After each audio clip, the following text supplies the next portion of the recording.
All right, everyone, welcome back into another NBA DFS video. My name is Eric Polzin. You can follow me at 9to5 Sports. Going to be breaking down this Thursday 4-game slate here on Occupy Fantasy. If you guys are new to the channel, make sure to give a like and subscribe. That helps us continue to be able to push out more content for you guys.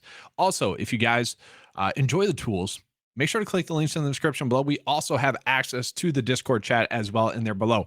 But let's go ahead and get into the slate. We're going to start off with the same thing we always do. Going to get into the injury news. So looking at the injury situation on the slate is not that huge. Really, the biggest one is going to be Bol because that should open up some value at the center position for the Magic. Really, it's going to be looking at like Wendell Carter at the center spot. That is the biggest thing I'm looking at. Last night without Bol, he played 30 minutes. And if we can get 30 minutes out of Wendell Carter, that's kind of huge because he could easily go off with 35 DK points. Now, I will say the price point sucks. I wish the price point was 6K or 6K. I feel much better about that. But that's really it for like significant impacting injury news as it sits right now. I mean, Wagner's out, but that wasn't huge. Suggs could sit as well. But none of these are like huge slate impacting stuff. Paul George currently questionable. We have to wait and see on that if he plays or not. But as it sits right now, nothing too crazy. So with that, let's just go ahead and get into the values. So as always, I do want to start out with the FanDuel value. So looking at right now, Wendell Carter, much cheaper on FanDuel. So already I'm thinking like this could be potentially a FanDuel slate. From there, Jaren Jackson popping up. Jabari Smith could be a strong play.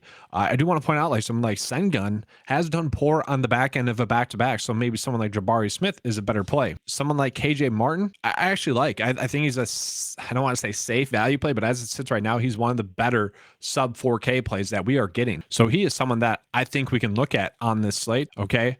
But really we don't have a ton of value. We just don't. It's a small 4-game slate, not too much slate impact and injury news. Thus both FanDuel and DraftKings could price correctly. The biggest edge that we have on FanDuel is literally Carter, the price point. Okay. You can play him at center or power forward, which is huge. Then if we go ahead and look at DraftKings, let's see here, Martin popping up there. I don't want to say he's like a must play on DraftKings at all, but at the same time, it does make a lot of sense on DraftKings, just given the price tag, because if he busts, it's not going to hurt you as much. Okay. Obviously GPPs, you can't have anyone bust, but a decent play. Let's see Yahoo as well. Let's see if we can find an edge somewhere given the value. Still, once again, Martin, KCP potentially. There's just, this is a game stacking slate is what it's seeming like to me. Obviously stuff can open up throughout the day and we'll adjust that. Make sure to be in the Discord chat. But let's go ahead and get to the ownership, see if we can find an edge there. So right now, as it sits, people are starting their builds out on DraftKings with kind of Luka and also Jokic. And then it seems like if they're not going Luka, they are going with Christian Wood, who was the cover boy of this video. I kind of like the upside of Christian Wood, been a little bit more consistent recently. So as it sits right now, he's a play that does make a lot of sense. DraftKings finally priced Lauri Markkanen up, so he's going to be extremely low owned. I'm not saying play him, but that is a low ownership. Very high price tag. I've been talking about Lauri a bunch this season already. Probably the player that I've talked about the most. And I feel like the price point's just too high. I will say I'm a little bit surprised by both Kevin Porter and Jalen Green's ownership. I like them both as plays. And I'm also a little bit shocked at Paul George and Kawhi Leonard's ownership. I thought those would be a little bit higher. And I think these are much higher than I expected. I thought Green could potentially be a sneaky play. It's not looking like that's going to be the case. So let's just look by total ownership. Who's the highest projected owned players on the slate?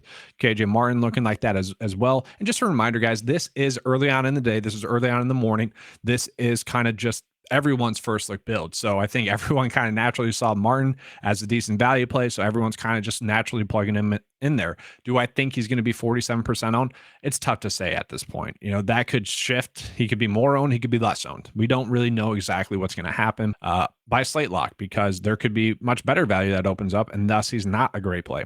As it sits right now, looking like really the only value play that we can roll with. Steven Adams has been on a roll. He was chalky last night. He is someone I'll be looking at again tonight, but we can see a lot of people are really liking the idea of really stacking Houston because they feel like they are a little bit underpriced. And I would agree with that. They are just a little bit too cheap across the board. And that's kind of where I'm seeing the edge as well. So let's go ahead and get into FanDuel. All right. So FanDuel wise, kind of the same stuff. People are starting their lineups out at the same spots, but I hope Carter's the chalk here. Actually, I don't. I hope he's not because that's an edge.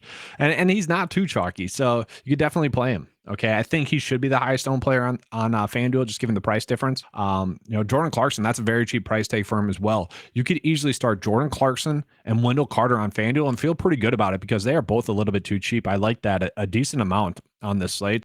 Christian Wood, not too much higher priced on FanDuel than he is on DraftKings. I like to see that as well. And that's really it for the biggest edges. So let's go ahead and give you guys the first look build for today's slate. And just a reminder, a lot of people always ask, hey, what is the purpose of kind of doing a first look build? Well, for me, I just want to give you guys kind of the lineup process for that slate as it sits right now, how we're looking at kind of attacking that slate and where we can make adjustments as the day goes on. That's what I'm trying to look at here. So, for me personally, I do really like the idea of going with both Paul George and Kawhi Leonard. I feel like they're a little bit too cheap. And so that's the route I'm going to go. And I like the fact that we can play Paul George at the guard or forward position. I feel like that is going to open up a lot. But really what I like about this is that they are not too high priced. We've seen Paul George have the upside to go for like 60 plus, but he's been a nice solid floor play. So I think we're going to get at least like 40 out of him, and we should get around 40 out of Kawhi.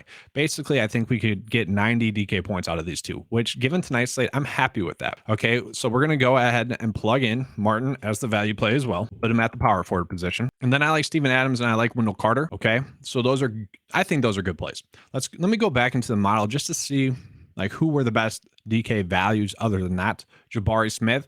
So he's someone we can play, or Jaren Jackson Jr. We'll have to see kind of our pricing. You know what I'm not seeing here? Not that many guards. And that's obviously a position I haven't filled out yet. So let's see which guards are the best, and specifically point guard. Reggie Jackson, that's not great. Let's check out the OF index. Which are the best plays OF index wise at a cheap price tag? Okay, Porter, Fultz, Green is not popping up there too much. I guess he's a shooting guard. Let's see shooting guard as well. Okay, so Brown is a play I don't mind. Green. Okay, so yeah, Green is popping up there then. All right, so let's go Green and maybe Fultz. This is going to be tight. I don't know. Well, we're good.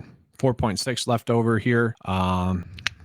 Let's see. I mean, this would be pretty nice if we could make that work, right? That would have been too easy. Let's see. Can we pivot from someone other than? Yeah, I don't mind. I mean, I like Mike Conley. This is fine. This would work. Okay. So Mike Conley wasn't really someone that was popping up too much. He is definitely more of a GPP play. You know, the risk is there where he only puts up 23. And at this price tag, you know, that would hurt a little bit. But he also has the upside to go for 36, 40 DK points as well. So given the matchup with Houston, that's something that I like. So a decent first look build. You can kind of see the lineup process there for today. But that's all we have for you guys for this slate. Just a reminder, all the tools available that you saw in this video are in the links in the description below.